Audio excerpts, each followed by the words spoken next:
தமிழ், என்னாச்சு? ஜானு ரொம்ப வருத்தப்பட்டாங்களா?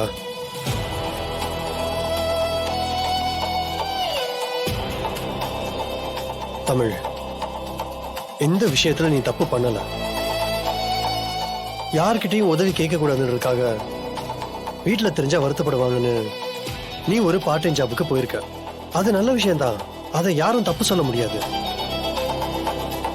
ஆனா அது போய் நான் வேணும்னு சொல்லல சிபி சார்.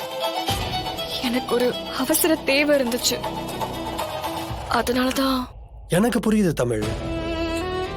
ஆனா அத வீட்டுல நீ வெளிப்படையா சொல்லிருக்கலாமே. ஜானு கிட்ட சொல்லிட்டு நீ அதை செஞ்சிருக்கலாமே. நான் சொன்னேன் அலோவ் பண்ண மாட்டாங்கன்னு தான் சார் நான் சொல்லல. இப்ப நீ பொய் சொன்னேன்னு ஜானுக்கு தெரிஞ்சிச்சுல. நீ சொன்ன அந்த சின்ன பொய்ய கூட ஜானுவை தாங்கிக்க முடியல பாரு. கோவப்படுறாங்கல்ல. ஏன்னா ஜானுக்கு பொதுவா பொய் சொல்றவங்களே பிடிக்காது. அதுவும் தான் பெருசா நம்புறவங்களே பொய் சொன்னா சுத்தமா பிடிக்காது.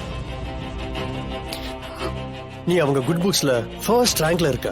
தன்னோட பிம்பமா ஒன்னு அவங்க பாக்குறாங்க. நீ பொய் சொன்னா அது அவங்களே பொய் சொல்றதுக்கு சமம். ரொம்ப கோவப்படுவாங்க தமிழ். இத பாரு தமிழ், நீ பெரிய உண்மையை மறைச்சிட்டு இருக்க. இது எவ்வளவு பெரிய ஆபத்து கொண்டு வந்து சேர்க்க போகுதுன்னு உனக்கு புரியல. ஏன் சிபி சார், நானே வருத்தத்துல இருக்கேன். ஏன் அதை மறுபடியும் ஞாபகப்படுத்துறீங்க? நான் தான் உங்ககிட்ட ஏற்கனவே சொல்லியிருக்கேன்ல, எங்க அப்பா மேல தப்பே இல்லைன்னு நான் நிரூபிப்பேன்னு. அதுக்கப்புறம் நானே போய் ஜனாமா கிட்ட உண்மையை சொல்லிடுவேன். இதுக்கு இடையில அப்படி நிரூபிக்க வாய்ப்பே இல்ல. ஏன்னா உங்க அப்பா தப்பு பண்ணது உண்மை. ஒருவேளை நீ நிரூபிச்சு அவங்கிட்ட சொல்ல போறேன்னா அதுக்கு முன்னாடியே ஜானுக்கு உண்மை தெரிஞ்சுட்டா நீ என்ன பண்ணுவ?